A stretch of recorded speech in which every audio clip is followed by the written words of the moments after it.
El cordón está intacto. Del borde de la media sobresale algo de carne corrupta, el velamen de un hueso a la soledad acostumbrado. Una ligera línea en el zapato recuerda el jardín de aquella tarde, la alambrada, el cuerpo que volaba, un grito, el penúltimo zarpazo. El cuero ha cerrado sus ojales y en la tersura áspera de la capellada, la vela es una lenta mariposa inacabable. Las madres saben que ese pie es de un hijo y oran y recuerdan escarpines y todos los zapatos. Afuera se oye un murmullo de motores. La vida civil, la llegada del otoño en plena calle. Sobre la mesa, la sombra del pie se estira y se encoge ante el perfume del mar que entreabre la ventana. El pie occipital, el zapato del desierto, sabe que el cordón está intacto. El ritual es exiguo, el jadeo de la vela, la mirada de las madres arrugadas sobre sus faldas. Todo está en orden. El horario de los trenes suburbanos, las palomas que sobrevuelan las estatuas. Afuera se oye un murmullo de motores, el redoble de este zapato que nos mira, el eco de una generación deshabitada.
¿Qué es lo importante, me parece a mí?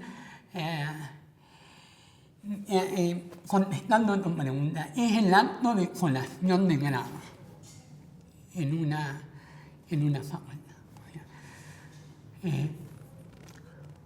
Cuando vos ves y entregas el título a 30 varones y mujeres, y ves la familia acompañándolo, vos te das cuenta de, me parece a mí, la confianza que depositaron ellos en darle los hijos. Y ahora esos hijos se van con un título y se van a la región, entonces se van transformados. Yo creo que en la universidad nos transforma. El futuro es este, digamos, transformar para mejorar en forma permanente, educando nuevos jóvenes, es así.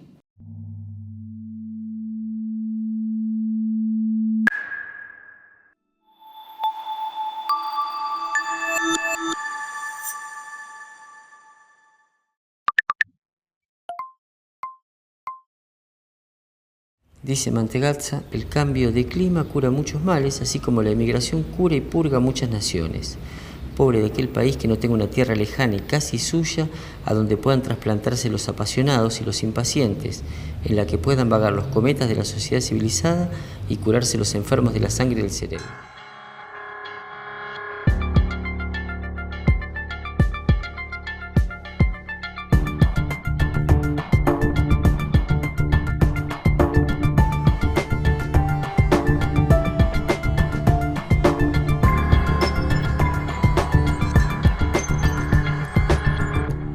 Cuando la emigración no es fuga, es un revulsivo que mantiene vigoroso y ágil el organismo de las naciones, e Italia no puede encontrar en lugar alguno terreno más oportuno para sus emigrantes que el Río de la Plata.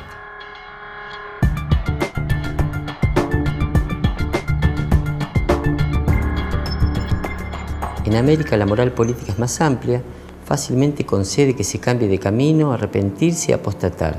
¿Será tal vez porque esa joven sociedad tiene una superstición menos o porque nadie se atreve a lanzar una piedra contra el adúltero? El sentimiento es el primer resorte de la acción política en estos países, como sucede en toda sociedad reciente.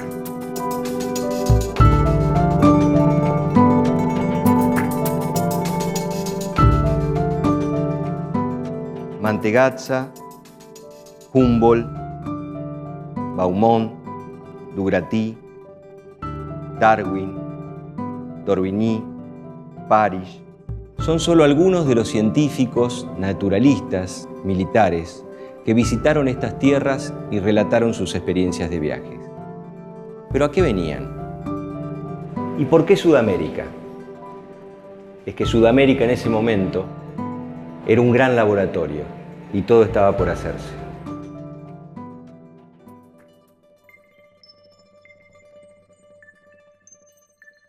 La investigación que hemos denominado Discursos de Viajeros Europeos y Cultura Escrita en la Argentina, trabajamos el periodo del primer centenario de nuestra nación, 1810-1910, y básicamente nos hemos propuesto reconstruir la presencia y la intervención cultural que han tenido distintos viajeros europeos que transitaron por estas geografías durante ese siglo, tratando de no solo mapear esa presencia, sino ver cuáles fueron sus intervenciones intelectuales, históricas, concretas en ese periodo. En mi caso particular, a mí me interesa mucho lo que es la historia de la ciudad de Paraná, y en el entrecruzamiento entre ese interés personal y los discursos de los viajeros europeos me encontré con que varios habían pasado por Paraná y habían hecho una especie de proyección de lo que imaginaban de una ciudad en esa época. ¿Qué era una ciudad para un europeo del siglo XIX? ¿Y con qué ciudad se encontraba un europeo del siglo XIX cuando venía a Paraná? ¿Sí? Lograr pensar la mirada de estos viajeros sobre la cuestión de la alteridad, ¿no? La cuestión de las figuras del otro, el modo en que estos viajeros se enfrentan con el otro americano, podríamos pensar, pero también con el otro argentino, ¿sí? Es otro de los temas sobre los que hemos trabajado en función de ver estas distintas modalidades de cómo han construido discursivamente esa relación con el otro. Un tema que actualmente está muy en boga, pero que uno ya podría ver es un motivo, digamos, recurrente en la narrativa de viaje del siglo XIX.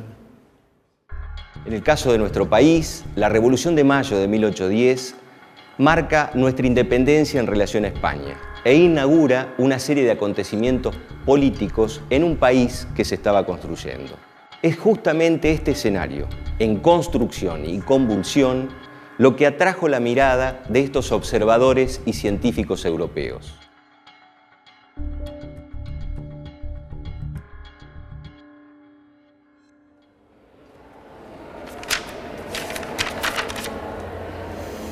Los discursos producidos por los viajeros europeos en nuestro territorio son puntos nodales en la historia tanto de la producción, circulación y reconocimiento del discurso científico como de la construcción de la imagen espacial del territorio nacional y de los propios sujetos que la habitaban. La intervención y el aporte de los europeos exploradores en la construcción del campo científico nacional, sobre todo en el periodo de la Confederación Argentina, fue una pieza fundamental para el desarrollo y consolidación de un campo científico moderno y nacional. Los discursos de estos naturalistas viajeros dan cuenta de ello.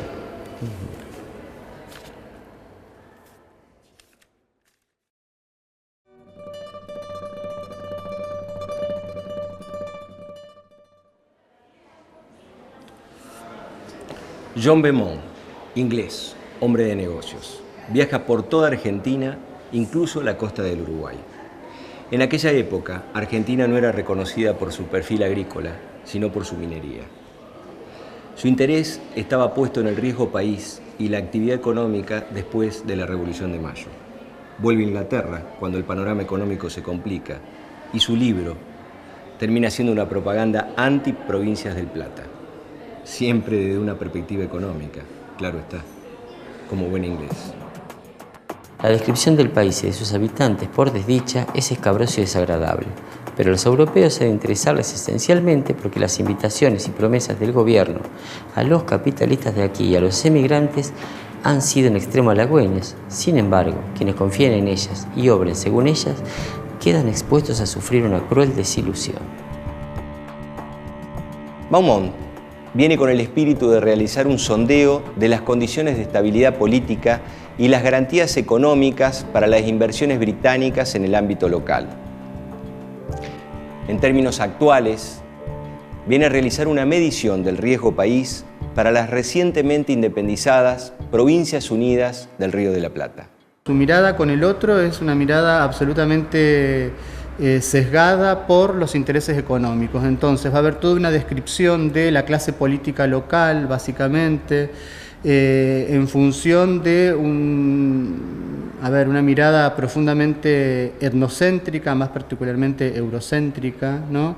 Una mirada distante en donde Beaumont todo el tiempo está contrastando lo que él considera las virtudes de la cultura anglosajona versus una informalidad y una falta de seriedad y garantías, así es como él lo ve, en relación a lo que él se encuentra en el escenario local. Entonces ahí hay una mirada que es profundamente distante, jerárquica, ¿no? Su punto de mirada siempre aparece como traduciendo lo que él encuentra en esta región de manera comparativa con su propia cultura y obviamente estableciendo una jerarquía, ¿no? De superioridad de la cultura anglosajona por sobre la realidad local. Entonces eso marca un modo de vincularse con el otro que, digo, en el caso de Beaumont es profundamente estereotipada y realmente devastadora para lo que son las identidades locales, ¿no es cierto?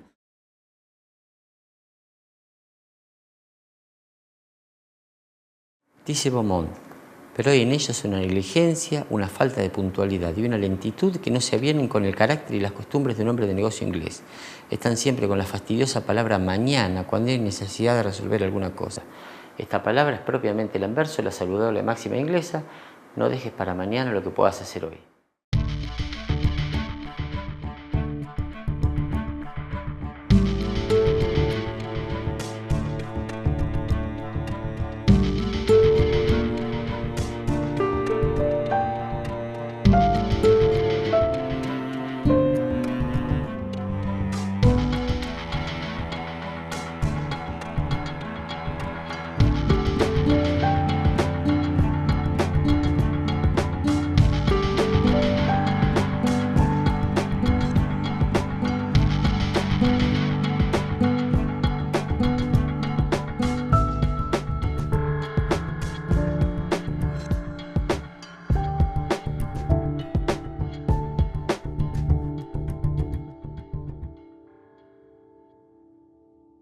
Bueno, yo tomé algunas particularidades de cómo estos viajeros europeos veían y representaban al continente americano y cómo aquellos que habían llegado a la Confederación miraban el paisaje, los animales, a los habitantes y cuál era la representación, el imaginario que construían en torno a eso. Hay toda una tradición que podríamos remontarnos a Cristóbal Colón con su diario de viaje, donde Colón anotaba sus impresiones respecto a los indígenas, respecto a la alimentación, respecto a las riquezas naturales con las que se encontraba. Bueno, estos viajeros reponen en parte esta construcción, este detalle, esta descripción que está presente en la mayoría de los diarios de viaje, pero a partir de una mirada propia donde hay elementos que tienen que ver con el desarrollo ya capitalista y donde hay cuestiones que tienen que ver también con distintas corrientes filosóficas, teóricas, europeas.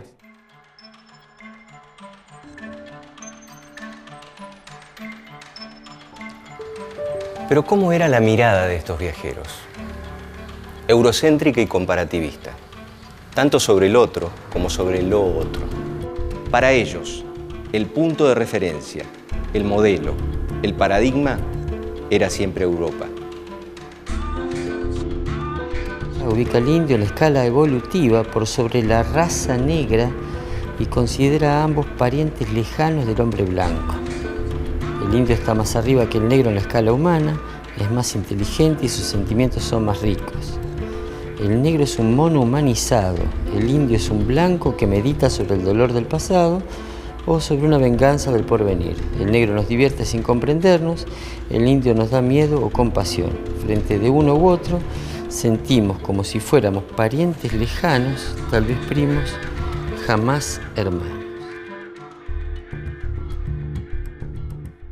En el caso de Burmeister, ¿sí? este prusiano es un caso muy particular, porque un poco va a contrapelo de la narrativa de viaje de la época. Él no tiene ningún interés en cruzarse, en encontrarse con el otro local, ¿sí?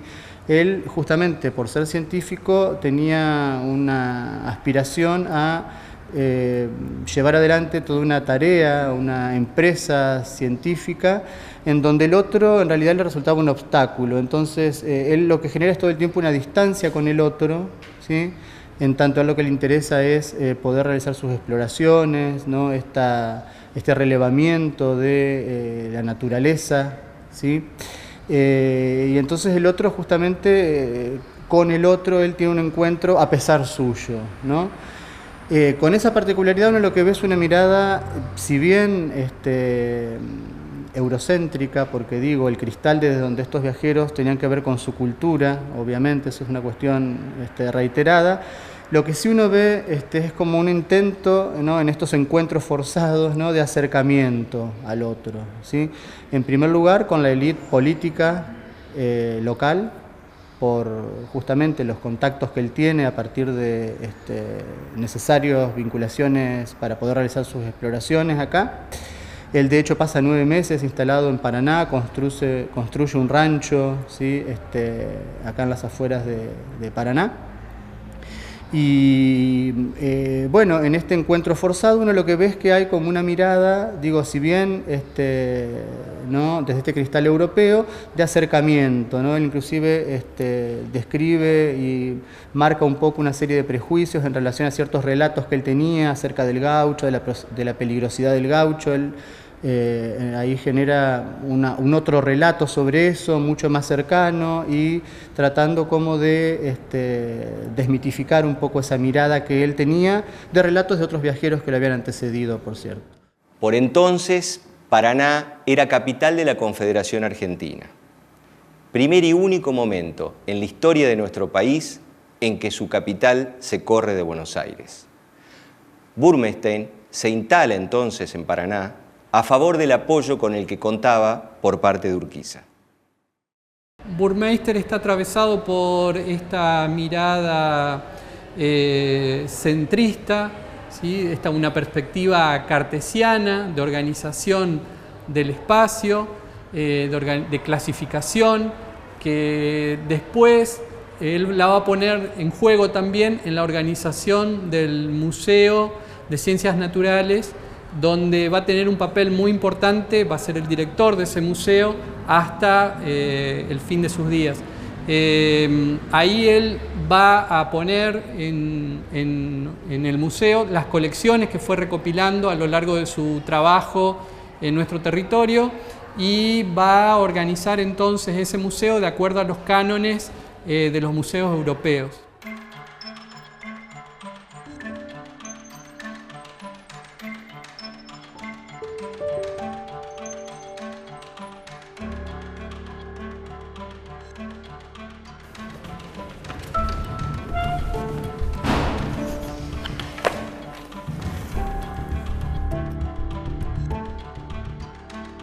Dice Mantegazza, Entre Ríos estaba poblado en tiempos de la conquista por una raza robusta y valerosa que se extendía hasta los países vecinos y que, comenzando por devorar a Solís, el descubridor del río argentino, causó muchos años serias inquietudes a los españoles, Los charrúas eran feroces, indómitos y crueles, y todos los historiadores les han llamado los espartanos de América.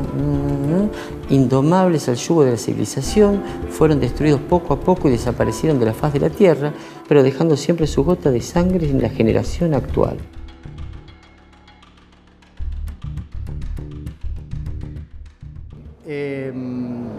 Bueno, él justamente por su mirada antropológica, ¿sí?, genera el encuentro con la alteridad. Él de hecho se instala durante algún tiempo en el interior de Entre Ríos, en Nogoyá particularmente, y convive, ¿no?, al modo de un incipiente, de una incipiencia del desarrollo de la antropología, ¿no?, en esa segunda mitad del siglo XIX, convive con algunas comunidades de lo que él llamaba aborígenes o indios, ¿no?, de nuestros pueblos originarios, en función de tener un acercamiento y una posibilidad de descripción de, básicamente por su mirada médica, de los modos de tratar la enfermedad, las prácticas de hechicería, así lo llamaba él, que tenían estas comunidades, ¿no? Entonces, o sea, sobrevive en la mirada de Mantegazza una mirada eurocéntrica, porque él todo el tiempo está justamente en esta clave contrastativa, ¿no?, en donde nuevamente el europeo ocupa un lugar jerárquico por sobre lo local americano, pero genera esto como un vínculo y una sociabilidad con estos otros con los que él se encuentra, ¿no? Este vínculo y esta cercanía, digamos, atravesada por una mirada absolutamente propia de la ciencia del siglo XIX, de la segunda mitad del siglo XIX, en donde había una pretensión de poder determinar ciertos atributos morales y subjetivos de los sujetos a partir de la fisonomía, ¿no? Hay una cosa, él era muy amigo del Lombroso, entonces hay toda un acarreo de la teoría lombrosiana, ¿no?, esta posibilidad de pensar que los rasgos y los atributos físicos pueden dar cuenta de los valores morales de los hombres, ¿no? Entonces, digo, si bien en Mantegazza hay un intento de acercamiento, ese acercamiento se da de esa manera. La figura de los aborígenes se desdobla en dos categorías: indios civilizados e indios salvajes. La pertenencia a la civilización o a la barbarie derivaba de la sumisión o no a los conquistadores o a los gobernantes locales. Esta idea va a ser la que va a guiar a estos viajeros también en sus distintas representaciones sobre los propios habitantes, ¿no? O sea, se entendían que estos habitantes, a su vez, tampoco tenían un desarrollo cultural importante, sino lo que hacían, sino que estaban como vacíos, ¿sí? Digamos, lo que había que hacer era siempre llenar a estos habitantes, a estos espacios, a estos lugares, de denominaciones, de clasificaciones, sin importar las que de alguna manera estaban constituidas culturalmente. Entonces lo que se busca es como volver a un origen, ordenar ese origen, y que entonces la mirada del viajero sea la que posibilita esta nueva organización del espacio, del territorio, del paisaje, de los habitantes. Para estos científicos debía establecerse un orden en este espacio, el americano, hasta ese momento vacío de todo sistema.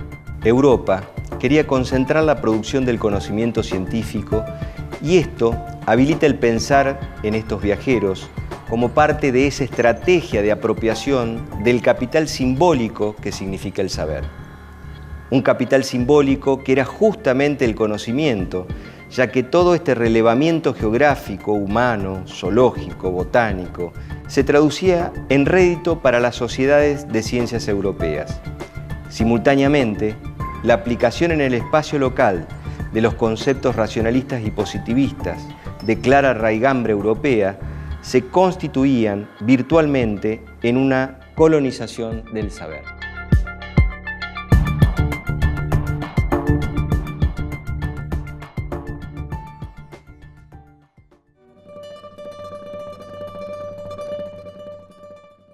Las investigaciones abren a un campo nuevo siempre, a un campo de interrogantes, a un campo de complejidad.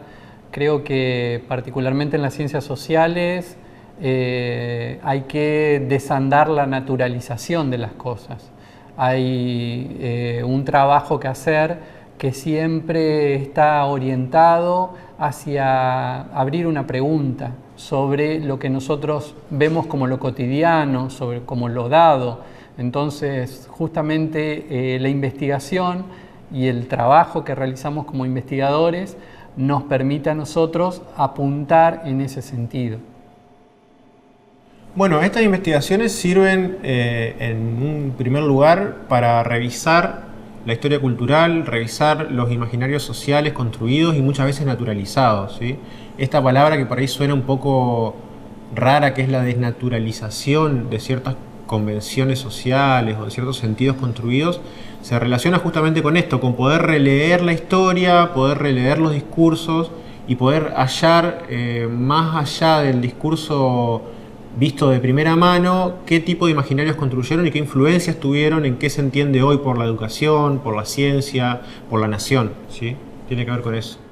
Es, digamos, focalizar sobre estos personajes que a lo mejor no han sido lo suficientemente trabajados. A mí, hace 20 años que hago investigación en la universidad y tengo como una debilidad, podríamos decir, por justamente, ¿no? Ocuparme de ciertos actores históricos, ciertos personajes que han quedado un poco acallados o por fuera del canon histórico en general, y en el caso de nuestros viajeros, de los viajeros que hemos estudiado, esto se ve como muy claramente. Son voces que me parece que al introducirlas en el relato producen otras significaciones, otros efectos de sentido y nos permiten pensar los procesos históricos y nuestra propia realidad de una manera diferente. Entonces, las motivaciones han tenido que ver con eso, ¿no? Con desafíos que combinan ciertas cuestiones más personales, pero también un compromiso con la región y con poder darle, ¿no? una nueva significación y un tratamiento a cuestiones que les decía han quedado en áreas de vacancia en la investigación en general.